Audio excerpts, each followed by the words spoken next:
আসসালামু আলাইকুম, welcome back to my channel. আশা করি সবাই ভালো আছেন। বরাবরের মতো আজকে আরও একটি নতুন ভিডিও নিয়ে এসেছি। স্কিপ না করে পুরো ভিডিওটা দেখবেন, আশা করি ভালো লাগবে। আজকে আমি আপনাদের সাথে দুইটা জামা ডিজাইন শেয়ার করছি। এই দুইটা জামা কিন্তু আমার অলরেডি অর্ডার হয়ে গেছে, শুধু ডেলিভারি দেওয়া বাকি আছে। আর আপনাদেরকেও একটু দেখিয়ে দিলাম। এই জামার ড্রয়িং ভিডিও কিন্তু আমার চ্যানেলে দেওয়া আছে, চাইলে আপনারা দেখে নিতে পারেন। আর আজকে আমি এই সুন্দর জামাটির ওড়নার ড্রয়িং ভিডিও আপনাদের সাথে শেয়ার করব খুব সহজ পদ্ধতিতে। যারা আমার ভিডিও দেখেন এবং প্রতিনিয়ত যারা আমাকে সাপোর্ট করে যাচ্ছেন তাদেরকে অসংখ্য অসংখ্য ধন্যবাদ। কিন্তু যারা এখনও আমার চ্যানেলটিকে সাবস্ক্রাইব করেননি তারা আমার চ্যানেলটিকে সাবস্ক্রাইব করে আমার পাশে থাকবেন। আর অলরেডি যারা সাবস্ক্রাইব করেছেন তাদেরকে অসংখ্য অসংখ্য ধন্যবাদ। আর আপনারা চাইলে কিন্তু এই ডিজাইন অন্য কোনো কালারের ভিতরে কিন্তু প্রি অর্ডার দিয়ে আমার কাছ থেকে কাজ করে নিতে পারেন। আমি কিন্তু সেভাবেও কাজ করে থাকি। সেক্ষেত্রে একটু হাতে সময় নিয়ে তারপরে অর্ডারটা কনফার্ম করবেন। আর আমি এদিকে জামাটা একটু গুছিয়ে নিলাম। আর প্রতিটা জামার কাজের ফিনিশিং কিন্তু অনেক অনেক বেশি সুন্দর। এখন আমি আপনাদেরকে একটা লাখনো সেলাইয়ের সাদার ভিতরে সাদা সুতা আর লাল সুতার কাজ দেখাচ্ছি। এটা যেহেতু সাদা কাপড়ের উপরে সাদা সুতার কাজ, যার জন্য কাজটা ঠিকমতো বোঝা যাচ্ছে না, কিন্তু বাস্তবে কিন্তু এই জামাটা দেখতে অনেক বেশি সুন্দর, অনেক কাজের ফিনিশিংও অনেক ভালো এসেছে। যখন এই ড্রেসটা আপু হাতে পাবে আমি মনে করি অনেক বেশি খুশি হয়ে যাবে, কারণ এই ড্রেসটা বাস্তবে দেখতে অনেক অনেক বেশি সুন্দর। ভিডিওর ভিতরে কোনো কিছুই মানে ডিজাইনটা ঠিকঠাক মতো বোঝাই যায় না, শুধু লাল সুতার যে একটু কাজ আছে সেটাই শুধু একটু দেখা যায়, কিন্তু সাদা সুতার কাজ যে সেটা একটু বোঝা যায় না আসলেও। আর এ ধরনের জামা কিন্তু যে কোনো ডিজাইনের জামা কিন্তু আমাকে অর্ডার দিতে পারেন, যেগুলো আমি নিজে তৈরি করে থাকি সেই ডিজাইনের ভিতরে। আর এটা হচ্ছে একটা প্রাইড কটন কাপড়ের উপরে। আর প্রাইড কটন কাপড়টা কিন্তু মূলত একটু পাতলা হয়ে থাকে। এই ধরনের জামার ভিতরে কিন্তু অবশ্যই ইনার পরতে হবে। আর ভয়েল কাপড়ও যদি সাদা হয় সেক্ষেত্রে কিন্তু ইনারটা আমাদের পরতে হয়, কারণ সাদা কাপড় ইনার ছাড়া আসলে ওইভাবে পরা যায় না।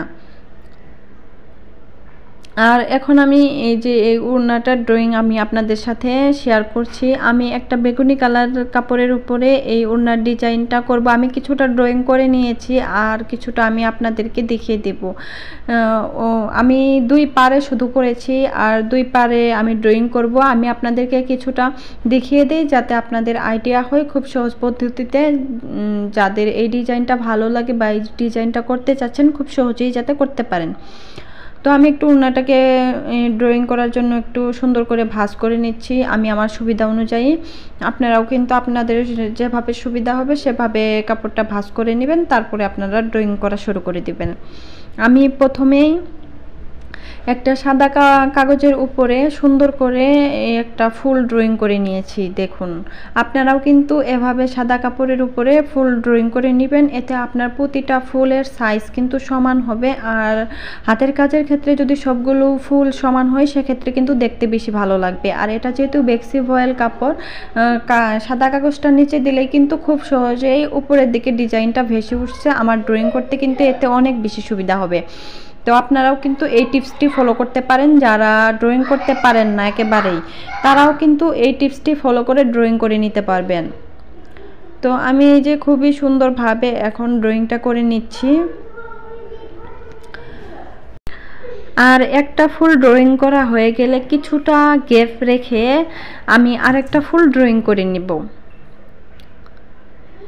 কতটুকু গ্যাপ আপনারা দেখে একটু 1 ইঞ্চি পরিমাণের মতো গ্যাপ রেখেছি, বা এর থেকে কমও আপনারা রাখতে পারেন। এটা আপনার ইচ্ছা অনুযায়ী কিন্তু ড্রয়িংটা করে নেবেন। তো এভাবে আমি পুরো প্যানেলে চারপাশেই কিন্তু এই একটা ফুল একটু গ্যাপ রেখে রেখে পুরো ওড়নার চারপাশে ড্রয়িং করে নেব। আর অনেক আপুই আমাকে জিজ্ঞাসা করেন যে হাতের কাজ করার ক্ষেত্রে কোন ফেব্রিক সবচেয়ে ভালো। আর আপনারা যে ধরনের ফেব্রিক্সে করতে চাচ্ছেন সেটাই ভালো, আমি কোনোটাই বলবো না খারাপ। তবে সবচেয়ে ভালো হয় সুতি কাপড়ের উপরে করলে, সুতি যে কোনো কাপড়ের উপরেই কাজটা ভালো আসে। তো উপরের দিকে 2 ফুল যখন আর্ট করা হয়ে গেল তখন আমি কিন্তু এভাবে ফ্রি হ্যান্ডেই কিন্তু ওর লাইনটা করে নিয়েছি।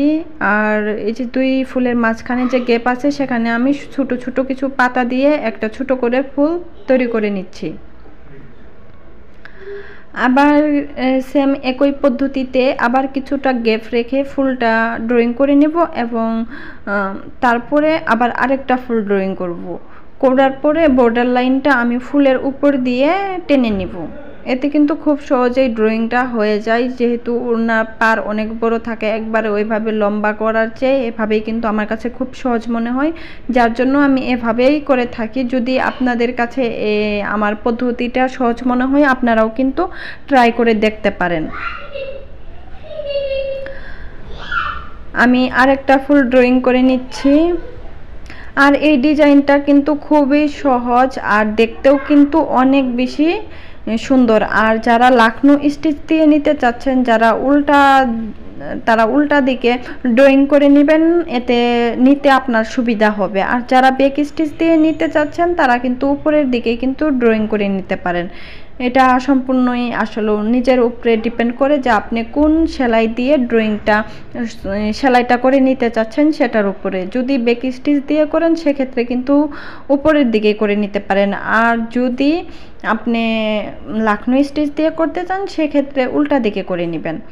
আর এখন আমি এই যে বর্ডার লাইনের উপরে যে লাইনটা করেছি 2টা পাতা দিয়ে দিচ্ছি, একটু বাঁকা বাঁকা করে। একটু পাতার শেপগুলো দেখবেন যে আমি কিভাবে দিচ্ছি। এভাবেই কিন্তু আমি উপরের দিকেও পাতা তৈরি করব এবং নিচের দিকেও পাতা তৈরি করে নিব। অনেক কিন্তু সুন্দর হয়েছে, আপনারা একটু খেয়াল করে দেখবেন। আর যখন কাজ করা হবে তখন তো আরও বেশি ভালো লাগবে। এখন তো শুধু ড্রয়িংটা করে নিলাম, তো খুবই কিন্তু সহজভাবেই কিন্তু আমি ড্রয়িংটা করে নিচ্ছি। আর জামার চারপাশেই ওড়নার চারপাশেই কিন্তু আমি সেম একই নিয়ম ফলো করে ওড়নার চারপাশটা ড্রয়িং করে নিব।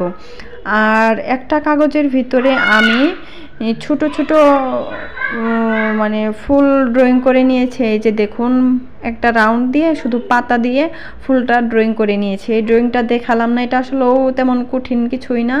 আর 4 প্যানেলে কাজ হওয়ার পরে ওড়নার যে বাকি মাঝখানে যে ফাঁকা অংশটা থাকে সেখানে আমি ছিটা ছিটা অথবা চাইলে ঘন করেও কিন্তু ডিজাইনটা করতে পারবেন।